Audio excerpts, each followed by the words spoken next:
Bien-aimé dans le Seigneur, je m'excuse, je viens de me rendre compte que mes écouteurs n'étaient pas en bon état. Donc, je vais devoir reprendre complètement mon intervention. Est-ce que vous m'écoutez maintenant 5 sur 5? Que le Seigneur vous bénisse, qu'il bénisse également tout un chacun de vous. Je vais donc devoir commencer ma deuxième partie de mon intervention d'aujourd'hui. Alors, je ne traînerai pas beaucoup parce que j'ai beaucoup de panneaux à pouvoir élever et je voudrais que ces panneaux-là vous servent pour vous retrouver sur le chemin. Vous savez, bien aimé, quand vous roulez sur une voie qu'on appelle d'autoroute ou quand vous roulez dans une ville bien urbanisée, il y a toujours des panneaux de signalisation vous permettant de vous retrouver.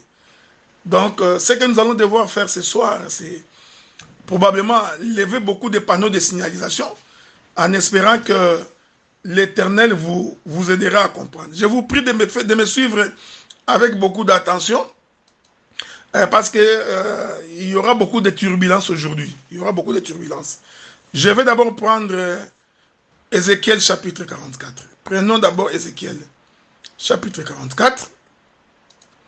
Je voudrais que vous reteniez ce verset-là parce que ça va être notre verset de base pour expliquer Proverbe 31, le verset 13. Nous lisons à partir du verset 16, Ézéchiel 44. Ils entreront dans mon sanctuaire. Ils s'approcheront de ma table pour me servir, ils seront à mon service. Lorsqu'ils franchiront les portes du parvis intérieur, ils revêtiront des habits de lin. Ils n'auront sur eux rien qui soit en laine. Quand ils feront les services aux portes du parvis intérieur et dans la maison, ils auront des tiares de lin sur leur tête, des caleçons de lin sur leurs reins. Ils ne se scindront point de manière à exciter la sueur. Lorsqu'ils sortiront pour aller dans le parvis extérieur vers le peuple, ils ôteront les vêtements avec lesquels ils font le service et les déposeront dans les chambres sanctuaires. Ils en mettront d'autres afin de ne pas sanctifier le peuple par les vêtements. Retenez donc, bien aimés dans le Seigneur, ces versets de base parce que ça va nous aider à pouvoir avancer. Je vous avais dit hier que avant le péché, Adam était herbivore ou frutivore ou sémencier. Donc Adam ne mangeait que la sémence. Et j'ai expliqué ici que la sémence, c'est la parole, selon les livres de Matthieu. Un homme est sorti pour s'aimer, voilà, la sémence est tombée sur, et le Seigneur interprète, il explique que la sémence qui est sortie, c'est la parole. En d'autres termes, avant le péché, l'homme se nourrissait de la parole, de la sémence. J'ai symbolisé cela par le vêtement en lin, parce que le vêtement en lin, c'est un vêtement fait à base de l'herbe, à base de la sémence, du produit agricole. Maintenant, nous allons lire quelques écritures maintenant aujourd'hui pour que nous puissions bien nous comprendre. La Bible dit que lorsque Adam et Ève ont péché, l'Éternel fera quoi? L'Éternel Dieu va leur faire un vêtement en peau d'animal. C'est important. Donc, cela veut dire qu'avant, Adam et Ève n'étaient pas revêtus de la peau de l'animal. Ils se sont donc vêtus de la peau de l'animal après qu'ils aient péché. Maintenant, lisons quelques écritures nous permettant de pouvoir apporter quelques précisions dans ce que nous allons devoir dire. Je prends le livre de Genèse, le chapitre 2, le verset 9. Je voudrais que vous me suiviez bien, s'il vous plaît. La Bible dit, l'Éternel Dieu fit pousser des sols, des arbres de toute espèce, agréables à voir, bons à manger. Et l'arbre de la vie au milieu du jardin. Soulignez-moi ça, frère. L'arbre de vie au milieu du jardin. Et l'arbre de la connaissance du bien et du mal. J'ai dit déjà ici l'arbre de vie et l'arbre de la connaissance du bien et du mal, tous les deux arbres étaient au milieu du jardin. Pour confirmer ce que j'ai dit, pour confirmer ce que j'ai dit, prenons Genèse chapitre 3, le verset 3. Écoutez ce que Ève dit au serpent. Il dit ceci. Mais quant au fruit de l'arbre qui est au milieu du jardin, ça c'est Ève qui dit, quant au fruit de l'arbre qui est au milieu du jardin, Dieu a dit, vous n'en mangerez point et vous n'y toucherez point, de peur que vous ne mouriez. Donc cette écriture de Genèse chapitre 3, le verset 3, qui est en mariage avec Genèse chapitre 2, le verset 9, confirme que l'arbre de la connaissance du bien et du mal était aussi au milieu du jardin. Donc, l'arbre de vie était au milieu du jardin, l'arbre de la connaissance du bien et du mal était aussi au milieu du jardin. Saisissez ce que j'ai dit, parce que nous croyons que Genèse est un livre prophétique. Et si tu n'as pas le Saint-Esprit, tu ne comprendras pas ces choses. Voilà pourquoi, pour expliquer ce que je vais devoir dire ici, je toucherai plusieurs autres écritures plus tard, afin de faire asseoir ce que je voudrais dire. Parce qu'il y a deux choses qui se font ici. Je prends maintenant Genèse chapitre 3, le verset 8. La Bible dit, ça vous savez, après qu'Adam ait péché, après qu'Adam et Ève aient mangé les fruits de l'arbre dont il a été question de ne pas manger. La Bible dit, alors ils entendirent la voix de l'Éternel qui parcourait le jardin vers le soir. L'homme et sa femme se cachèrent loin de la face de l'Éternel Dieu, virgule, au milieu des arbres du jardin. Voici la nuance. L'arbre était au milieu du jardin, l'arbre de vie. L'arbre de la connaissance du bien et du mal était au milieu du jardin. Mais lorsqu'ils ont fui, suivez-moi bien, lorsqu'ils ont fui, ils sont allés se cacher loin de la face de l'Éternel. Mais quel est cet endroit loin de la face de l'Éternel? Genèse dit, c'est au milieu des arbres du jardin. Que l'Éternel vous bénisse. Donc, nous comprenons maintenant que quand l'Éternel était en train de rechercher Adam, Dieu est allé trouver Adam au milieu des arbres du jardin.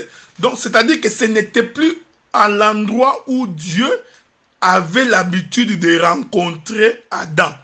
Parce que la Bible dit qu'ils ont entendu la voix de l'Éternel qui parcourait le jardin.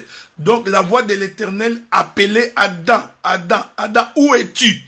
Vous comprenez? C'est la voix qui est à la recherche de l'homme pécheur. Et nous disons ceci.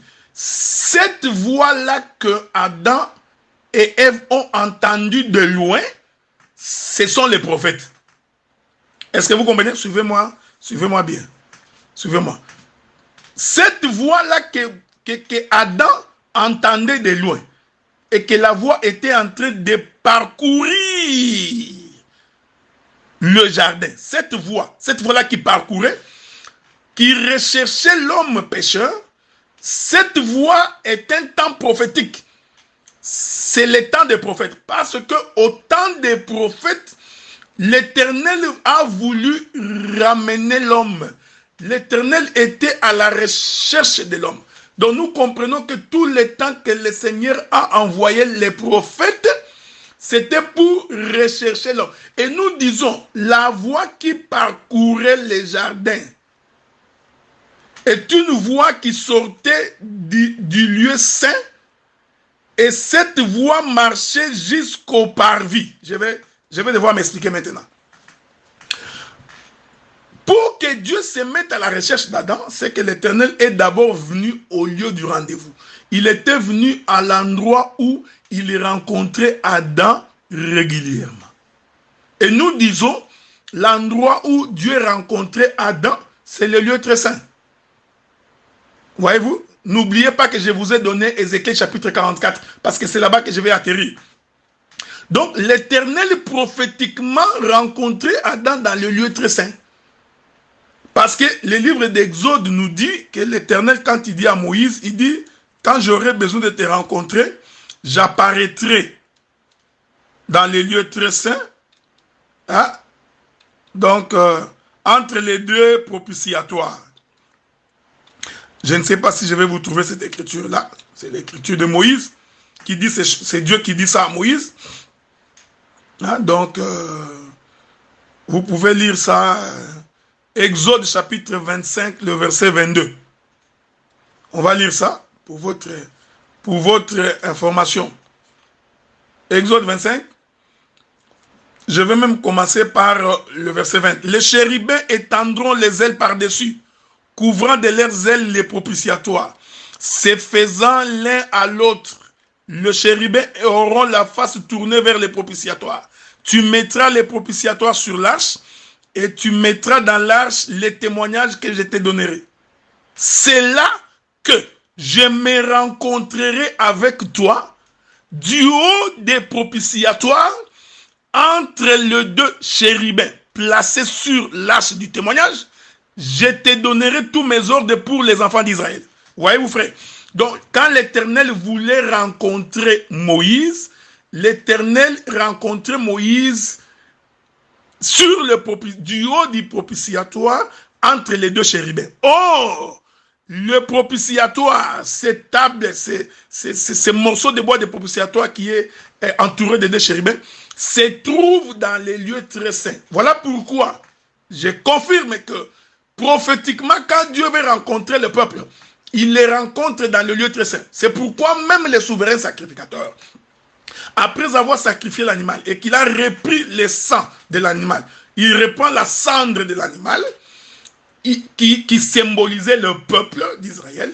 Il va donc amener cette cendre jusque dans le lieu très saint. C'était une façon de faire rencontrer le peuple avec Dieu. Même les souverains sacrificateurs Aaron, qui portait sur son pectoral les 12 pierres représentant tous les enfants d'Israël, il entrait jusque dans le lieu très saint pour rencontrer le Seigneur. Donc, il amenait le peuple. Est-ce que vous comprenez? Donc, la rencontre entre Dieu et Adam, prophétiquement, se faisait dans les propitiatoires. Je vous reviens. Que le Seigneur vous bénisse. Nous continuons notre marche de sanctification. Quand nous prêchons comme ça, c'est pour que nous nous rapprochions de plus en plus du royaume de Dieu. C'est pour que nous devenions de plus en plus meilleurs. Avez-vous remarqué que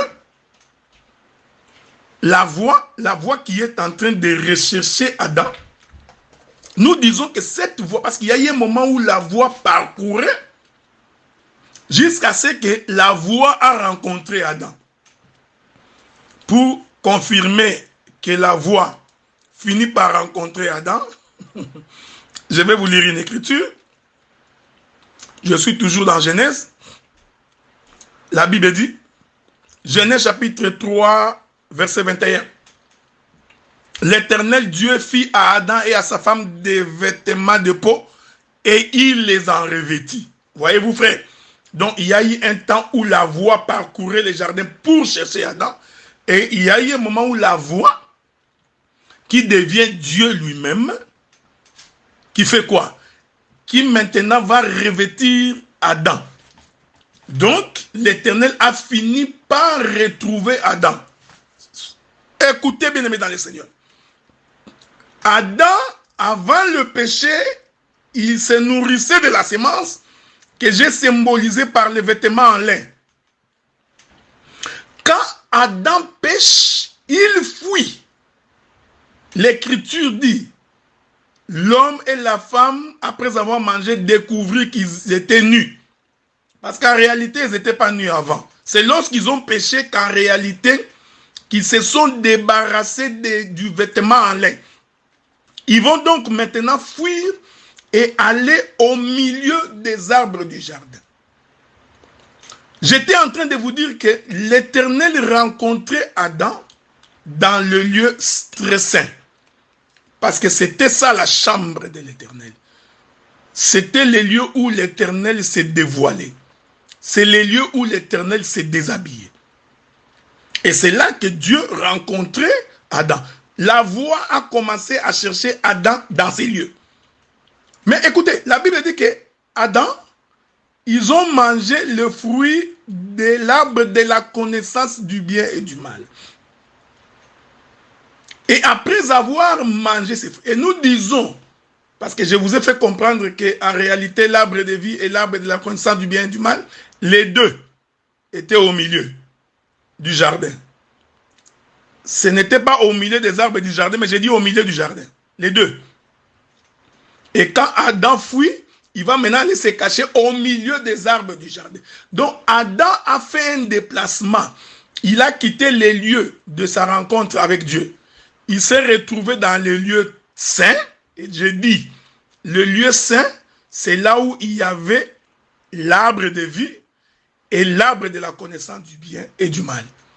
Et c'est ce que j'appelle moi les milieux. Hein? Les milieux du jardin. Et lorsqu'il mange, il va aller se réfugier au milieu maintenant des arbres du jardin. Nous avons ici trois positions. Nous avons la position de là où l'Éternel Dieu rencontrait Adam avant le péché, que je symbolise par les lieux saints, par les lieux très saints. Nous avons là où l'homme et la femme ont mangé l'arbre de la connaissance du bien et du mal, qui était au milieu du jardin avec l'arbre de vie. J'ai dit que là où ils ont mangé, c'est le lieu saint. Mais dans le lieu saint, ils ont mangé l'arbre de la connaissance du bien et du mal, qui en réalité est la loi. Dès qu'ils mangent ça, ils constatent qu'ils sont dans les péchés. Car il est écrit, sans la loi, je n'aurais jamais connu que j'ai les péchés. Donc c'est par la loi que j'ai connu qu'il y a les péchés. Ils vont fuir. Là où Adam et Ève ont fui, que la Bible appelle le milieu des arbres du jardin, nous disons que c'est le parvis. Suivez-moi attentivement, frère. Donc, Adam est donc parti du lieu saint, du lieu très saint, vers le lieu saint où il a consommé. En quittant le lieu saint, il va donc aller se réfugier dans le parvis. Il se réfugie dans le parvis parce qu'il savait que c'est le seul endroit où je peux devoir me réfugier. Alors, la voix de l'Éternel commence à parcourir les jardins. C'est-à-dire, la voix de l'Éternel a commencé par chercher Adam, premièrement dans le lieu très saint. Ne l'ayant pas trouvé, il fait le parcours. Ce parcours-là, la voix de l'Éternel traverse maintenant les lieux saints. En traversant le lieu saint, la voix qui? Adam, Adam, où es-tu? Nous disons que c'est les prophètes. Est-ce que vous comprenez? Maintenant, Adam répond, j'ai entendu ta voix, mais je me suis caché parce que j'ai péché. Maintenant, il fallait que Dieu sorte au parvis. Donc, vous voyez, frère, hein? Parce que quand vous regardez les tabernacles, vous allez voir que le lieu saint et le lieu très saint sont la partie intérieure du tabernacle, alors que le parvis, c'est la partie extérieure du tabernacle. Est-ce que vous me suivez? Donc, la voix qui parcourait le jardin à la recherche d'Adam, cette voix s'est fait entendre du côté du parvis intérieur, mais jusqu'à ce que l'Éternel va sortir à l'extérieur pour aller revêtir Adam. Parce que pour les revêtir, Dieu devait sortir. Et nous disons que là où Dieu trouve Adam, c'est la partie extérieure du tabernacle. Remarquez cette chose. Maintenant, rentrons dans le livre d'Ézéchiel, chapitre 44. Ézéchiel 44 nous dit que quand le sacrificateur est en fonction dans la partie intérieure du temple, de la maison de Dieu, dans la partie intérieure du tabernacle, le sacrificateur s'habille en lin. parce qu'il est en présence de Dieu. Mais lorsque le sacrificateur sort dehors, il prend ses vêtements en lin, il les laisse dans le temple. Il s'est revêt alors du vêtement en laine. Est-ce qu'avez-vous remarqué cette chose? Je voudrais que vous me suiviez très très bien. Donc, quand l'Éternel est dans sa maison, ici, je le symbolise par les sacrificateurs. Parce que les souverains sacrificateurs, en fait, c'est Jésus en fonction. Hein? Selon le livre des Hébreux. Les sacrificateurs en fonction, c'est le Seigneur Jésus-Christ. Donc, quand le sacrificateur est dans la partie intérieure de la maison, or la partie intérieure de la maison, nous disons que c'est le lieu très saint et le lieu saint. Il est habillé en lin, symbolisé par la sémence, symbolisé par la parole de Dieu. Mais quand il sort, il doit s'habiller en laine. Oh, parce que Adam et Ève doivent porter la peau de l'animal. Or, la peau, les vêtements en laine, ce sont des vêtements faits à base de la peau de l'animal. J'insiste, le lin est fait à base du produit agricole, alors que la laine, elle est faite à base de l'animal, de la peau de l'animal. Nous allons prendre quelques écritures pour nous faire comprendre là-dessus. Avec votre permission. Prenons d'abord une écriture qui va nous aider à pouvoir faire asseoir ce que j'ai dit. Je prends la naissance d'Ésaü. Laissez-moi prendre la naissance d'Ésaü. Ok? Je suis dans le livre de Genèse, chapitre 25, le verset 25. Les premiers sortis roux, comme un manteau de poil. Est-ce que vous me suivez? On lui donna le nom d'Ésaü. Je lis, je continue. Prenez Genèse 27, verset 11. Jacob répondit à sa mère, voici Ésaü, mon frère est velu. Je n'ai point de poils. Jusque-là, il n'y a pas de problème. Vous comprenez? Je saute.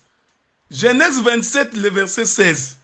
Elle couvrit ses mains de la peau de chèvre. Ah, donc nous comprenons que le poil ici, c'est un vêtement de l'animal. C'est comme ça que Rebecca dit, elle couvrit ses mains de la peau de chèvre et son cou qui était sans poil. Donc, nous comprenons que lorsque nous parlons de vêtements en laine, nous sommes en train de parler de l'animal. Est-ce que vous comprenez? Donc, quand l'Éternel quitte sa chambre, il quitte sa maison, là-bas, il est habillé en lin. Je veux que vous me suiviez bien. Mais quand il franchit la porte du parvis extérieur, pour confirmer Ézéchiel 44, il doit laisser les vêtements en lin. Il doit donc sortir avec les vêtements de la peau de l'animal.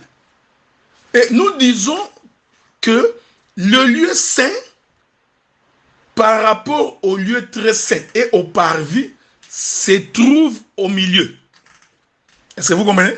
L'arbre de la connaissance du bien et du mal, l'arbre de vie était au milieu du jardin. Donc, le milieu ici, c'est par rapport au lieu saint, par rapport au lieu très saint et par rapport au parvis. Or, cette chose, je veux que vous me compreniez bien, Genèse chapitre 2, verset 9 et Genèse chapitre 3, verset 3, cette chose, nous allons voir son accomplissement sur la croix.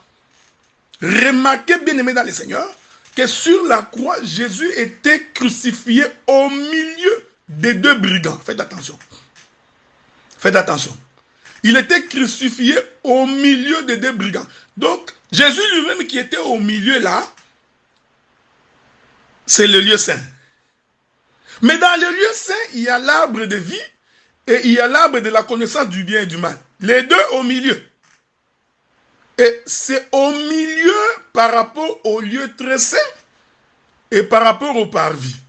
Oh, qu'est-ce qui se passe sur la croix? Sur la croix, nous aurons un brigand qui sera sauvé. Nous disons que ces brigands-là symbolisaient l'arbre de vie. Et nous avons un autre brigand, lui qui n'a pas cru. Nous disons que ces brigands-là symbolisaient l'arbre de la connaissance du bien et du mal. Jésus-Christ étant au milieu. Premier élément. Deuxième élément. Remarquez que le Seigneur Jésus-Christ a été crucifié entre ciel et terre. Est-ce que vous voyez ça, frère? Hein? C'était un lieu élevé. Golgotha était un lieu élevé. Mais la crucifixion de Jésus s'est faite entre ciel et terre. Et nous disons que le ciel, c'est le lieu très saint, et la terre, c'est le parvis, c'est-à-dire le milieu des arbres du jardin. Je vous reviens.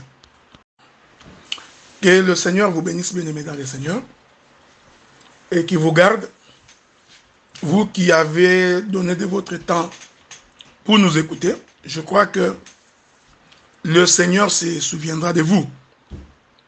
Je continue donc ma marche de sanctification. Donc, nous comprenons que la laine, c'est un vêtement fait à base de la peau de l'animal. Ainsi, quand le Seigneur sort pour venir vers l'homme, ici là, il y a beaucoup de choses à dire. Hein? Il y a tellement beaucoup de choses à dire, mais je voudrais ne pas aller, parce que les ombres, les images, j'en ai plein dans les Écritures, j'en ai beaucoup. Hein? Donc, c'est-à-dire que le Seigneur, quand il est dans son sanctuaire, il est habillé en lin, voyez-vous, mais quand il sort de son sanctuaire pour venir à l'extérieur, que j'appelle moi le milieu des arbres du jardin, il doit changer de vêtements. Il doit donc porter les vêtements en laine, en peau de l'animal. C'est très important. C'est pourquoi vous allez remarquer, bien aimé dans le Seigneur, il est dit ceci à propos de Joseph. Il est dit ceci, je vais lire pour vous. La Bible dit dans les livres de Genèse, je suis dans Genèse chapitre 37, verset 3. Israël aimait Joseph plus que tous ses autres fils, parce qu'il avait eu dans sa vieillesse et lui fit une tunique de plusieurs couleurs. Je voudrais ici dire que cette tunique-là, prophétiquement, était en lin. Verset 23 de Genèse chapitre 37. Lorsque Joseph fut arrivé auprès de ses frères, ils le dépouillèrent de sa tunique et ils plongèrent la tunique dans le sang. Ah, est-ce que vous me suivez attentivement? Je veux que vous me suiviez. Je vous avais dit hier que l'ombre n'étant pas la représentation exacte des choses, alors il faudrait s'abstenir d'aller rechercher l'exactitude dans l'ombre. Voyez-vous, il y a des frères qui cherchent la perfection dans l'ombre. Non, l'ombre n'étant pas la représentation exacte des choses, donc l'exactitude de la chose, nous la cherchons dans le corps de Jésus. Parce que j'ai dit que c'est Joseph-là qui est en train de quitter son père pour venir vers ses frères. La tunique que Joseph portait, c'était en lin. C'est la démarche de celui qui quitte les lieux très saints et il vient vers le lieu saint. Suivez-moi bien, frère. Alors, quand Joseph arrive auprès de ses frères, nous disons que là où Joseph va croiser ses frères, c'est la porte vers l'extérieur. Pourquoi je l'ai dit? Parce que lorsque Joseph arrive devant ses frères, qu'est-ce que ses frères font? il dépouille Joseph de cette tunique. Donc, en d'autres termes, Ézéchiel 44.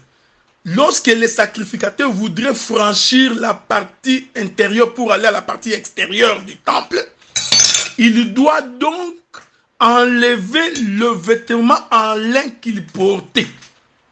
Est-ce que vous comprenez ce que nous disons?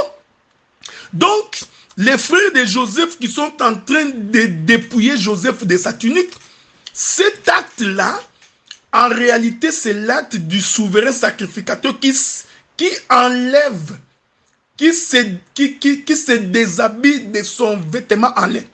Mais j'aime ce que ces frères font. Qu'est-ce qu'ils vont faire? Ils prendront cette tunique-là, ils mettront dans le sang. Oh frère, quand la tunique est mise dans le sang, la tunique-là devient la tunique en laine.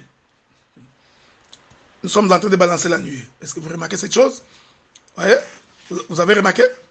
Donc, mais quand il venait avec, cette tunique-là, c'était en lin. Parce que jusque-là, il venait du Père et il parcourait. C'est pourquoi la Bible dit qu'il cherchait où se trouvaient ses frères. Vous voyez, c'est la voie qui parcourt le jardin. Mais quand il croise ses frères, qu'est-ce que ses frères font? Ils enlèvent cette tunique. Nous disons ici que c'est tout un changement de service. Ils prennent la tunique, ils plongent dans le sang. Or, dès qu'on plonge la tunique dans le sang, nous comprenons que cette tunique devient la tunique en laine. Ce n'est pas moi qui dis. C'est Genèse. Attendez, je vais vous trouver cette écriture-là, afin que vous puissiez bien nous faire comprendre là-dessus. J'ai relu l'écriture. Il prit alors la tunique de Joseph ayant tué un bouc. Avez-vous remarqué? Hein? Avez-vous remarqué ça? Ils ont pris la tunique, mais ils ont tué un bouc, donc un animal. Donc, nous passons de la tunique en lin, de la tunique en laine. Avez-vous remarqué ça? Parce que pour sortir, il faut porter le vêtement en laine. L'écriture dit, ayant tué un bouc, ils plongèrent la tunique dans le sang. Ils envoyèrent à leur père la tunique de plusieurs couleurs, en lui faisant dire, voici ce que nous avons trouvé. Reconnais si c'est la tunique de ton fils ou non. Donc, nous comprenons, avec la grâce du Seigneur, que cette tunique-là venait de changer de couleur. C'est ici que beaucoup de gens dans cet évangile, des fois, ont des difficultés pour comprendre le langage de l'ombre. Une même réalité peut dégager plusieurs ombres, pour autant que nous sommes toujours dans l'ombre. La même réalité peut dégager plusieurs ombres. Parce que immédiatement, est-ce que vous me suivez?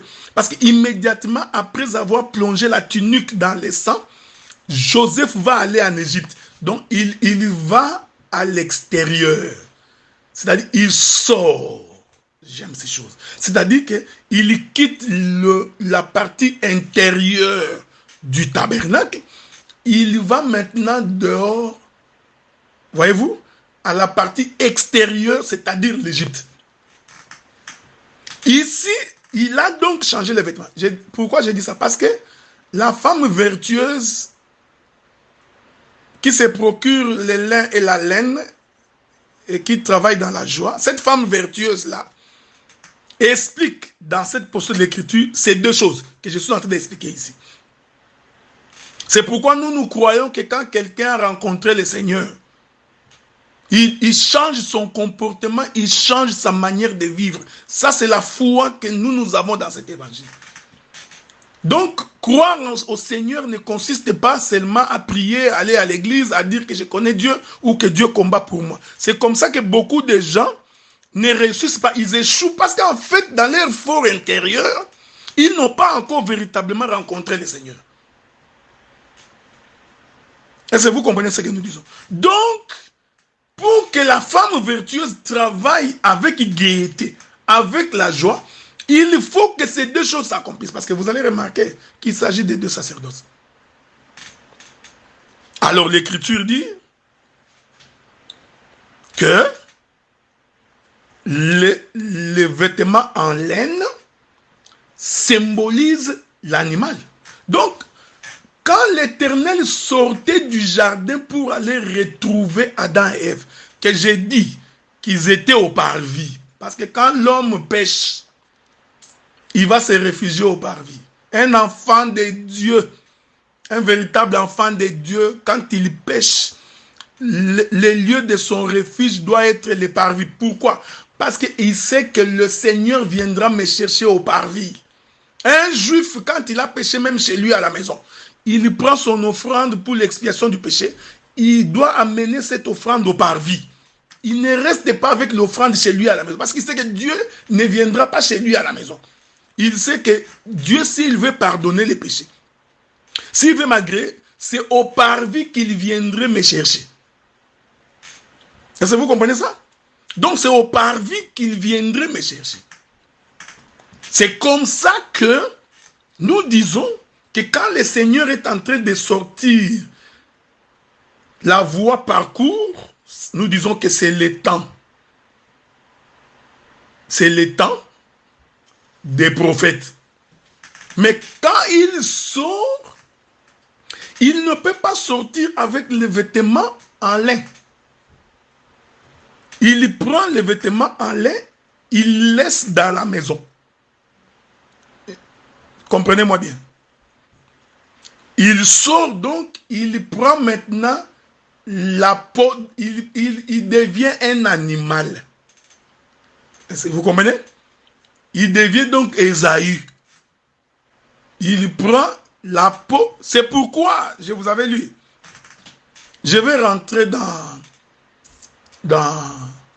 la naissance d'Ésaü et de Jacob. Parce que vous savez, frère, je vais rentrer là-bas. Question de ne pas vous prendre beaucoup de temps, je vous reviens. Que la gloire revienne au Seigneur. Et que les bénédictions du ciel nous reviennent. Et nous prions que Dieu nous garde encore en vie pendant longtemps. Parce que nous avons une mission à remplir sur la terre. Il faut toujours te dire que tu as une mission à remplir sur la terre. Et tant que cette mission n'est pas encore accomplie, il faut refuser l'échec, il faut refuser la mort. Genèse chapitre 25. Genèse chapitre 25. J'explique toujours le vêtement en lin. La Bible dit ceci. À partir du verset 24. Le jour où elle devait accoucher s'accomplir, et voici, il y avait 2 jumeaux dans son ventre. Le premier sortit entièrement roux, comme un manteau de poils. Donc, Ésaü, c'était un animal. Et on lui donna le nom d'Ésaü. Ensuite sortit son frère, dont la main tenait le talon d'Ésaü. On lui donna le nom de Jacob. Isaac était âgé de 70 ans lorsqu'il naquit. Jusque-là, il n'y a pas de problème. Hein? Les problèmes arrivent quand? Les problèmes arrivent au jour de la bénédiction. Qu'est-ce qui arrive au jour de la bénédiction? Genèse 27, verset 11. Jacob répondit à sa mère, voici Ésaü, mon frère est velu, et je n'ai point de poils. Ah, ok? Parce que le poil d'Ésaü, c'était un manteau. C'était tout un vêtement. C'est pas moi qui dis. C'est Genèse 25, verset qui le dit. Le premier sortit entièrement roux, comme un manteau de poils. Donc, les poils d'Ésaü, c'était tout un vêtement. En d'autres termes, Ésaü est né habillé en vêtements de laine. Donc, Ésaü est sorti du ventre de sa mère avec un vêtement en laine. Est-ce que vous me suivez? Parce que, bien aimé dans le Seigneur, c'est que dans le ventre de Rebecca, Ésaü a fait un voyage. Je voudrais que vous me compreniez. Le ventre de Rebecca, c'était le voyage d'Ésaü. Donc Ésaü est parti du lieu très saint, dès le ventre de sa maman Rebecca. Ce n'est pas l'objet de mon intervention, mais on pourra l'expliquer plus tard.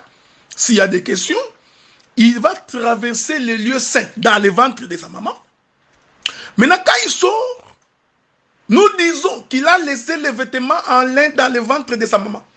Il sort donc avec un manteau, avec la peau de l'animal. Je t'informe que Ésaü qui était sorti là, c'était l'agneau de Dieu. Pourtant, au jour de la bénédiction, c'est comme ça que nous avions compris que Jacob était nu. Parce qu'il dit, moi, je n'ai pas de poils. Or, Genèse 25, 25 nous dit que les poils d'Ésaü, c'est un vêtement, c'est un manteau. Donc, c'est un habit en laine. Donc, quand Jacob dit que je n'ai pas de poils, Jacob voudrait dire que je n'ai pas d'habit. C'est-à-dire que je suis nu. C'est ce qu'était Jacques, c'est ce qu'était Adam et Ève après avoir péché. Maintenant, l'Éternel qui est en train de sortir là, qui vient avec la peau de l'animal, en réalité, c'est Ésaü qui sort avec un manteau. Est-ce que vous comprenez ce que nous disons? C'est pourquoi au jour de la bénédiction, on a pris donc les vêtements d'Ésaü, le fils premier-né, on les fit porter à Jacob. Or, pour avoir les vêtements du fils premier-né, il faudrait que le fils premier-né puisse mourir. Pour que son habit soit l'héritage de celui qui vient après. En réalité, frère, quand on tuait l'animal pour servir le père Isaac, c'était la mort d'Ésaü. Qui laissait son manteau, qui est un vêtement en laine, que Jacob doit porter. Suivez-moi bien. C'est pourquoi, frère bien-aimé dans le Seigneur, c'est pourquoi, bien-aimé dans le Seigneur, quand Jésus vient au jour du baptême, je veux que vous me suiviez bien, Jésus vient au jour du baptême dans le Jourdain. Il va donc trouver cet homme qu'on appelle Jean-Baptiste. Écoutez ce que Jean-Baptiste dit. Jean-Baptiste dit, je suis la voix de celui qui crie dans le désert. Est-ce que vous me suivez, frère? Suivez-moi bien, suivez bien. Jean-Baptiste dit que lui, Jean-Baptiste, est la voix. Souvenez-vous que je vous ai dit que la voix de l'Éternel parcourait les jardins. Cette voix, j'ai expliqué que c'est le temps des prophètes. Or, Jean-Baptiste est le couronnement de tous les prophètes. Parce que Jean-Baptiste est le dernier prophète. Est-ce que vous comprenez ça? En ce qui concerne le temps de la loi, les prophètes ont prophétisé jusqu'à Jean. Avez-vous lu cette écriture-là? Je ne sais pas si je vais vous trouver cette écriture-là. C'est comme je vous ai toujours dit que je ne bloque pas les versets. Donc, je suis en train de chercher seulement pour vous aider à saisir ces choses ici, à comprendre ce que nous disons, frère. Il y a une écriture qui dit que les prophètes ont prophétisé jusqu'à Jean. Mais je pourrais revenir plus tard. Je n'ai pas les versets, ça va me faire perdre le temps inutilement. Mais vous connaissez les versets. Je vous l'enverrai plus tard dans le groupe, quand j'aurai même fini. Donc, les prophètes ont prophétisé jusqu'à Jean. Donc, Jean, c'est lui qui finit le temps du matin. Vous comprenez? Donc, or, Jean, quand il vient, il dit ceci. Il dit, je suis la voix de celui qui crie. Celui qui crie où? Celui qui crie dans le désert. Oh, vous comprenez, non? Le désert, c'est l'endroit où il n'y a pas la vie. Caractérisé par l'absence de la pluie. Et quand il n'y a pas de pluie, il n'y a pas de semences. Or, quand Adam et Ève ont fui, après avoir péché, spirituellement, ils étaient sans Dieu. Voyez-vous, frère? Sans espérance, sans la parole. Maintenant, la voix de l'Éternel qui criait Adam, Adam, où es-tu? C'est la voix de Jean-Baptiste. Jean-Baptiste dit, je suis la voix. Vous voyez, il est en train d'accomplir les livres de Genèse. Nous bénissons Dieu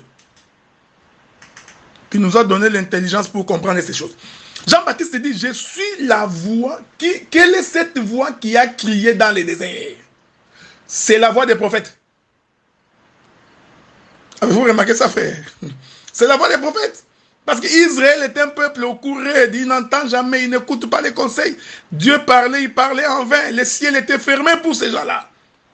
Il n'y avait pas de pluie. Jean dit, je suis la voix. Et nous disons, quand Jean dit que je suis la voix de celui qui crie dans le désert, Jean ici symbolise tout le temps du matin. Pendant qu'il criait comme ça, pendant que Jean-Baptiste disait ça, alors il va voir Jésus en train de venir. Écoutez ce que Jean-Baptiste dit. Jean-Baptiste a vu un homme habillé en peau de laine. Est-ce que vous comprenez? Il a vu un homme habillé en peau de laine. Il dit, voici l'agneau de Dieu. Ah. Oh, l'agneau, c'est un animal couvert de poils qui constitue les vêtements de l'agneau qui ôte le péché du monde. Est-ce que vous comprenez? Donc, je vais ici dire beaucoup de choses. Je dirais ça dans ma conclusion parce que je vais essayer de balancer la nuée de plusieurs manières. Car Dieu parle tantôt d'une manière ou tantôt d'une autre, mais l'homme ne prend pas garde. Donc, l'habit de laine atteste du temps où le Seigneur vient pour mourir afin de récupérer l'homme. Parce que l'homme a abandonné l'habit en lin, en péchant. Voilà pourquoi la femme vertueuse se procure ces deux choses. Je voudrais ajouter encore quelques témoins des Écritures. Parce que sans témoins, des fois on a des difficultés pour comprendre ce que nous disons. Je vais aller toucher une écriture dans l'ombre pour faire asseoir ce que je dis. Juge, chapitre 6. Juge, chapitre 6. Je vais lire l'écriture pour vous. Juge, chapitre 6. Verset 36. Verset 36. La Bible dit, Gédéon dit à Dieu, si tu veux délivrer Israël par ma main comme tu l'as dit.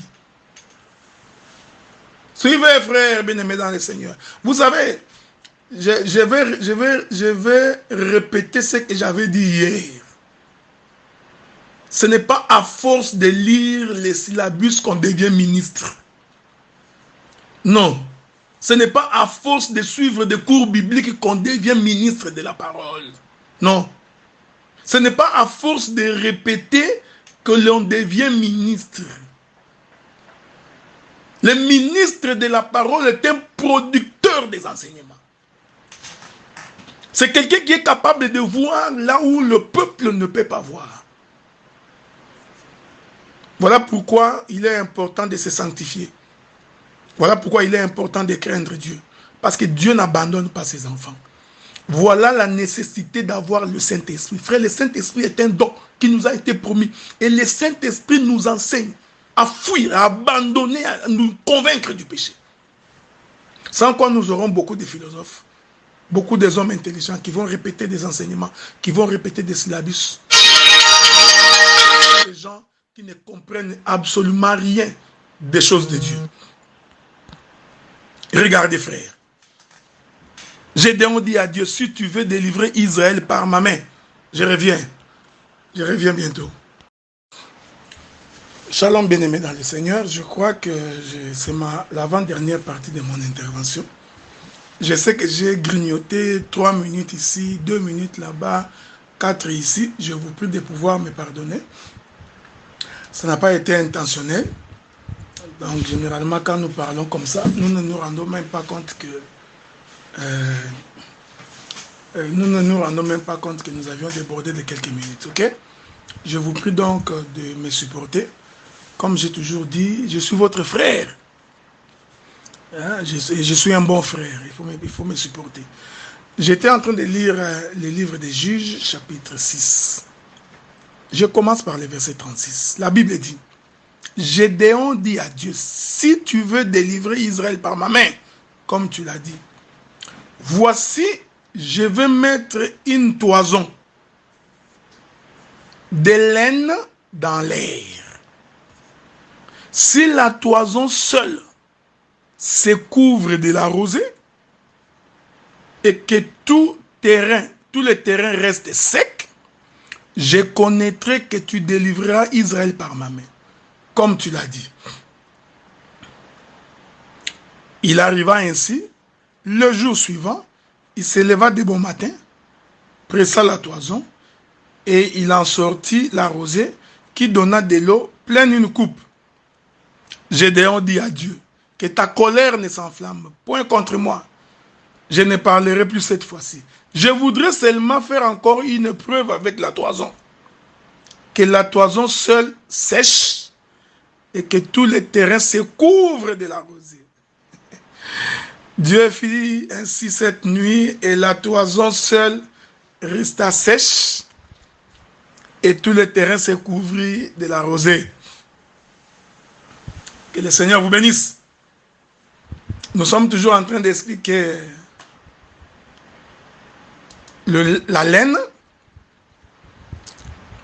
Donc, ici la Bible dit que Gédéon va demander deux choses à l'Éternel. J'évoque ces écritures juste comme des témoins, parce que nous pouvons faire des enseignements sur ces écritures. Hein? Nous pouvons faire des enseignements sur ces choses. Mais ici, je suis en train de les évoquer juste comme des témoins. Remarquez cette chose. Gédéon dit ceci. Pour que je sache que tu délivreras Israël par ma main, je vais demander deux choses. La première chose que je vais demander, je voudrais dire que l'eau soit retenue dans la toison et que la terre soit sèche. Suivez-moi bien. Je veux que vous me suiviez très très bien. Il dit que l'eau soit retenue dans la toison et que la terre soit sèche. Ici, le frère Gédéon nous fait comprendre que la toison, c'est le ciel. Donc, la toison de laine ici symbolise le ciel. Pourquoi je l'ai dit? Parce qu'il n'y a que le ciel qui peut retenir l'eau.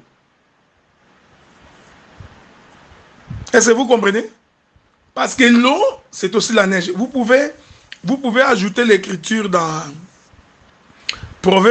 Psaume 147, le verset 16.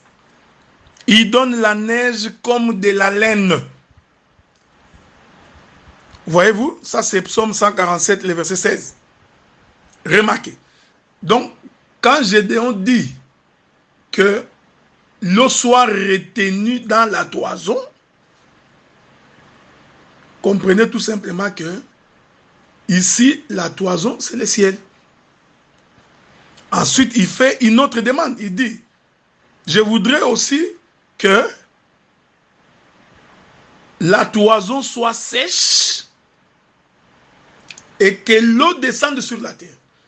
Ici, nous comprenons que la toison doit être pressée. Vous comprenez ce que nous disons? J'aime ces choses. Or, ce que Gédéon est en train d'expliquer ici, il explique le mouvement de l'œuvre de la croix. C'est deux temps. Hein? Il s'agit ici de deux temps, deux dispensations. quand l'eau est retenue dans la toison, je vous avais expliqué ces choses, c'est le temps où le Seigneur a fermé sa bouche. Et quand le Seigneur ferme sa bouche, c'est le temps des prophètes. Or, quand la toison est pressée et que l'eau sort, c'est le temps où l'Éternel a parlé. Et quand l'Éternel parle, c'est le temps des nations. Maintenant, regardez maintenant, bien-aimés dans le Seigneur. Quand Jean-Baptiste présente le Seigneur Jésus-Christ, il dit, voici l'agneau. Parce qu'en fait, ici, Jean-Baptiste avait vu la toison de laine. Gédéon dit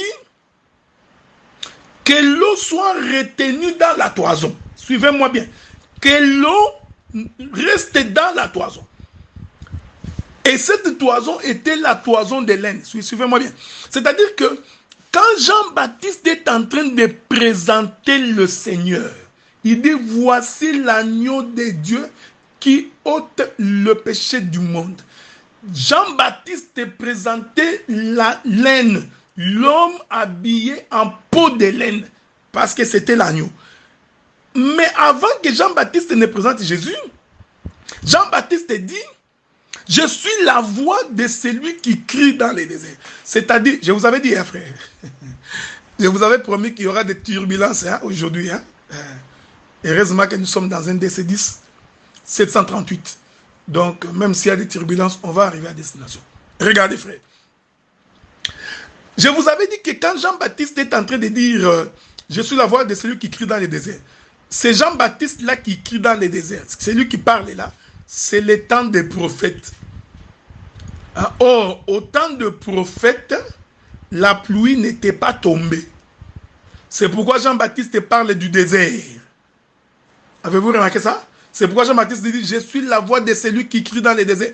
Or, dans les déserts, il n'y a pas de pluie.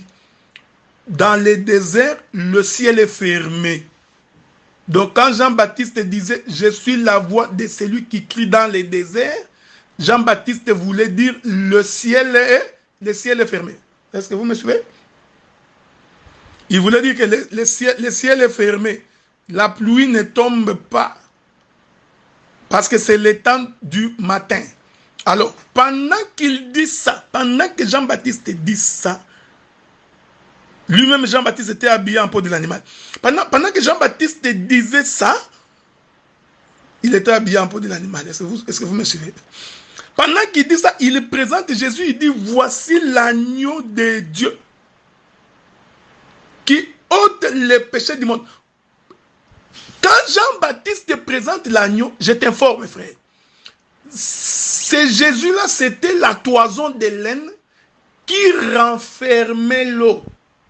Voilà pourquoi tout le temps du ministère de Jésus, Israël n'a pas cru.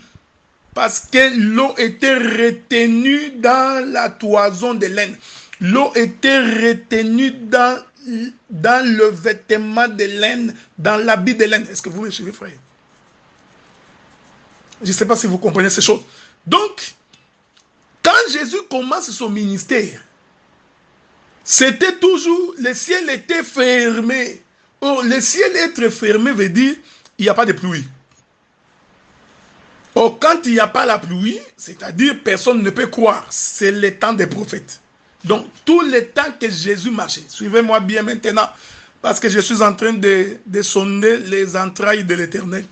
Donc, tout le temps que Jésus marchait sur la terre, c'était l'animal, c'était l'habit de laine. Les sacrificateurs habillés en habit de laine. Parce que l'Écriture dit ceci, quand le sacrificateur devait franchir la partie intérieure pour aller vers la partie extérieure de la maison de l'Éternel, il devrait s'habiller en laine. Or, quand les sacrificateurs s'habillent en laine, qu'est-ce qui se fait? Le peuple n'est pas sanctifié. Pourquoi? Parce que les vêtements de la sanctification sont restés dans le temple. C'est en lin. Est-ce que vous voyez? Maintenant, le Seigneur, pendant tout le temps qu'il est en train de marcher, En réalité, il était toujours habillé en laine. C'est pourquoi Israël n'a pas cru. Israël n'a pas été sanctifié. Je veux que vous me suiviez attentivement. Que c'est merveilleux ces choses. Et l'Écriture de préciser que lorsque le Seigneur monte sur la croix, on va les déshabiller. Je voudrais maintenant que vous me suivez bien. Parce que ce qui va se passer maintenant sur la croix, le Seigneur va donc enlever les vêtements en laine pour remettre les vêtements en lin. Parce que je vous avais dit, frère, quand j'ai commencé, que les vêtements en lin, c'est les vêtements, c'est la nourriture d'avant les péchés. Que le Seigneur vous bénisse. Je reviens. Que la paix du Seigneur soit avec vous. Sa compassion et que sa miséricorde soit votre partage. Je vais atterrir. Je vous avais dit que le sujet est grand. Il est très difficile pour nous de pouvoir aborder tous les aspects. Vraiment beaucoup trop. Il y a beaucoup d'aspects à aborder, mais je suis en train de condenser. Hein. Nous sommes en train de prendre la lumière, essayer de la confiner dans le soleil. Hein, l'exercice n'est pas facile. De prendre Dieu dans toute sa divinité et venir le confiner dans le corps de Jésus. C'est pas facile. Regardez, frère. Donc, Jésus va donc vivre. C'était l'agneau de Dieu. Je vous avais dit, l'agneau de Dieu qui ôte les péchés du monde. Mais les vêtements qu'il portait, c'était les vêtements en laine. Pourquoi? Parce que selon le livre de Genèse 25-25, que j'ai symbolisé en expliquant Ésaü, j'ai expliqué que le manteau était un vêtement. Le manteau en poil, c'est un vêtement. Et ce vêtement-là, pour que Jacob puisse l'avoir, Jacob qui était nu, il fallait que le fils premier-né puisse mourir. C'est pourquoi vous allez remarquer, bien-aimés dans le Seigneur, pendant que Jésus marchait sur la terre en tant qu'agneau, ayant les vêtements en laine, Israël n'était pas sauvé. Maintenant, la Bible dit ceci. Pour faire monter Jésus sur la croix, l'Écriture dit, on les dépouillait, de tous ses vêtements. Les soldats romains, ils se sont emparés, ils ont tiré au sort ses vêtements et sa tunique. Ça, vous connaissez l'histoire. Ici, vous savez que nous pouvons faire beaucoup de percées prophétiques pour expliquer que ces gestes-là aussi, c'est les gestes du prophète Élie et du prophète Élisée. Le prophète Élie qui montait et qui laissait son manteau au prophète Élisée. Et ici, les Romains, étant des étrangers, ils représentent aussi l'Église, ils représentent également le peuple des nations. Ça, nous pouvons expliquer. Mais ce qui m'intéresse, ce n'est pas ça. Ce qui m'intéresse, moi, c'est comment il remet le vêtement en lin. C'est ce qui m'intéresse. Donc, arrivé sur la croix, Jésus est crucifié. On le dépouilla de tous ses vêtements. Et il va être enveloppé dans du linge. On va lire cette écriture-là. Donc, Jésus, quand il est mort, et qu'on l'a enterré, il a été emmailloté dans du linge. C'est Luc 24, verset 12 qui le dit. Mais Pierre s'éleva et courut au sépulcre. S'étant baissé, il ne vit que les linges qui étaient à terre. Puis il s'en alla chez lui dans l'étonnement de ce qui est arrivé. Bon, on dépouilla Jésus de ses vêtements. Avant de l'enterrer, on l'enveloppa dans du linge. Ensuite, on l'enterra. Mais le jour de sa résurrection, parce que nous disons ceci, frère, dans la partie intérieure de la maison, le vêtement est en lin. Dans la partie extérieure, c'est en laine. Donc, tout le temps que Jésus était sur la terre, il était habillé en laine. Vous comprenez, frère? Mais nous allons étonnamment voir qu'avant sa crucifixion, on va les dépouiller de ses vêtements et il va être enveloppé dans les linges. Jusque-là, il n'y a pas de problème. Maintenant, il y a un problème qui se pose ici maintenant. Quand Jésus est ressuscité, c'est ce que je vais finir par là aujourd'hui. Quand le Seigneur est ressuscité, je suis dans Jean chapitre 20. Je commence par le verset 13. Ils lui dirent, femme, pourquoi pleures-tu? Elle leur répondit, parce qu'ils ont enlevé mon Seigneur, je ne sais où ils l'ont mis. En disant cela, elle se retourna. Elle vit Jésus debout. Mais elle ne savait pas que c'était Jésus. Jésus lui dit, pourquoi pleures-tu? Qui cherches-tu? Elle, pensant que c'était le jardinier, lui dit, Seigneur, si c'est toi qui l'as emporté, dis-moi où tu l'as mis, je le prendrai. Jésus lui dit, ne me touche pas. Car je ne suis pas encore monté vers mon Père. Va vers mes frères et dites-leur que je monte vers mon Père et votre Père, vers mon Dieu et votre Dieu. Alléluia, le Seigneur est bon. Donc, nous voyons que quand Jésus est ressuscité, Luc nous dit que Pierre a trouvé ses habits, les linges, au tombeau. Donc, en d'autres termes, si nous réfléchissons, nous raisonnons comme des humains, nous pouvons dire qu'il était ressuscité nu. Parce qu'on l'avait déshabillé sur la croix, on l'a enveloppé dans les linges, on l'a enterré, il est ressuscité, il a laissé les linges là où il était enterré. Mais quand Marie croise le Seigneur, il trouve que cet homme-là était habillé. Est-ce que vous me suivez, frère? Parce que ici, il devrait rentrer dans la maison du Père. Oh, dans la maison du Père, pour aller là-bas, il faut porter les vêtements en lin. Donc nous disons, frère, quand Jésus ressuscite, ce n'est plus l'agneau de Dieu qui ôte les péchés. Il était l'agneau quand il est entré dans le monde avec les vêtements en laine. Mais quand Jésus ressuscite, est-ce que vous comprenez, frère bien-aimé dans le Seigneur? Il s'est revêt donc du vêtement en lin. Avez-vous remarqué ces choses? Parce que c'est le vêtement de la maison. Je voudrais, si vous permettez, toucher 2 ou 3 autres écritures pour que les choses soient bien posées, parce que c'est ma dernière intervention. Je voudrais lire une écriture pour que les gens comprennent bien ce que j'ai dit. Est-ce que vous me suivez, frère? Regardez. Je voudrais prendre une écriture dans les livres de Apocalypse.